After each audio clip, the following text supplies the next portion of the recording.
Here's mathematical proof that Jesus is the Messiah. All right, let's see it.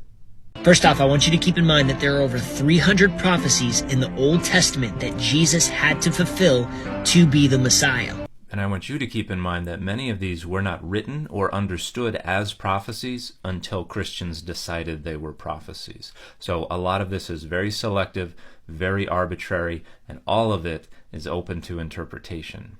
I'm just going to mention 8 real quick, then we'll get into the probability. The time of his birth, he would be born in Bethlehem, he would be born of a virgin. So here we see the role of interpretive choice in identifying these things as one, prophecy, and 2, prophecy that Jesus fulfilled.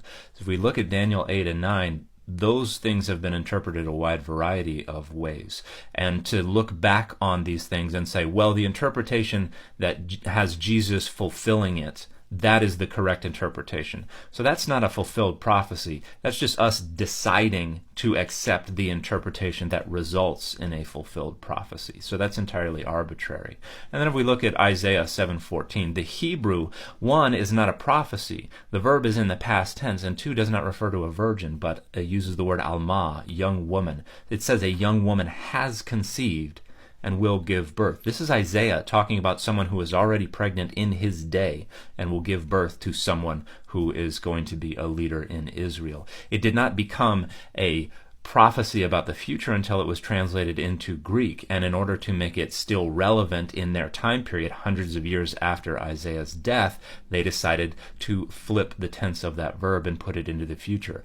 A parthenos, a virgin, will conceive. And we don't even have any indication that the earliest Christians, after Jesus' death, understood Jesus to have been born of a virgin. Mark doesn't say anything about it.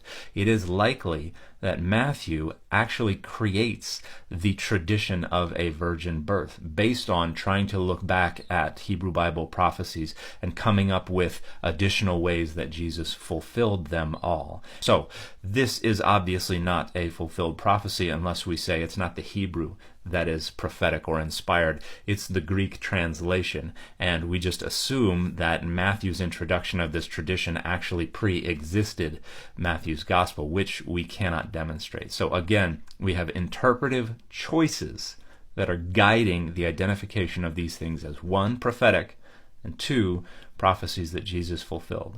And then we also have to keep in mind that Christians are writing these stories with the Hebrew Bible in front of them, and so they can tell these stories in ways that have Jesus fulfilling the prophecies they want to see fulfilled. Mathematics and astronomy professor Peter W. Stoner said that the chances of just 8 of these being fulfilled is 1 in 10 to the 17th power. So these claims come from a book called Science Speaks by Peter W. Stoner, which was published in 1952, and specifically chapter 3 of that book, The Christ of Prophecy, and that chapter is freely available online. I'll put the URL up there so you can check it out if you want to. But Stoner lists 8 prophecies and calculates the probability of all 8 of them having taken place. They're not the same 8 prophecies that this creator put on the screen earlier, but there are methodological and interpretive problems with all of these. On the interpretive side, I've already kind of discussed that. Very few of the prophecies that are listed by the people who talk about Jesus fulfilling prophecy are free from interpretive problems, but we're going to set that aside and focus on the methodological problems. How do you think Stoner calculated the probability of any one of these things happening? Well, he just asked his students to guess and then took the mean of all the guesses. Quite literally. He explains his methodology in the book. He asked the students to guess, and most of them said something like, 1 in 1,000, 1 in 10,000. But when we look deeper, there are even more problems. Let's take this prophecy about the Messiah being born in Bethlehem. So, if you have Israelite authors prophesying of an Israelite Messiah being born in Bethlehem, when you try to calculate the probability of that, are you calculating the probability of an Israelite being born in Bethlehem, or are you calculating the probability of anyone anywhere on earth being born in Bethlehem? Well, you would normally say if this is an Israelite Messiah, they're probably going to be born within Israel, or at least within the land where Israelites were living.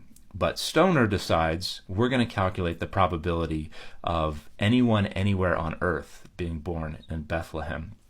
And we're going to ask students to just guesstimate what the probability of that is. So there are just enormous problems with this. And every time there's an interpretive choice to make, they always side with the traditional interpretation. And the traditional interpretation is frequently wrong. And if you'd like a really good discussion of how Christians read the Hebrew Bible prophecies differently from how they were originally written and from how Jewish folks have traditionally interpreted them, a wonderful book is A.J. Levine and Mark Zvi Bretler, The Bible with and Without Jesus. Here's what that looks like.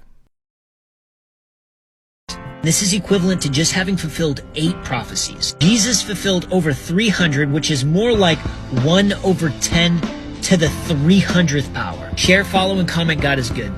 Well, another problem with this is that there are a bunch of prophecies that Jesus didn't fulfill, and even dated prophecies where the time has come and passed, and these things are not fulfilled. Even Jesus' own prophecies. For instance, he said that it would be within the generation of the people to whom he was talking that he would return, and that simply didn't happen. And so what do you do with that? Well, you have to reinterpret it away. You have to say, no, he wasn't talking about that. And so this is all arbitrary. This is all deciding that these things are going to be prophecies, that these things are going to be prophecies that were fulfilled, and deciding that these things that were not fulfilled, are going to be fulfilled in the future. So this is not a mathematical proof of anything whatsoever except for the creative thinking skills of people who are trying to protect their dogmas.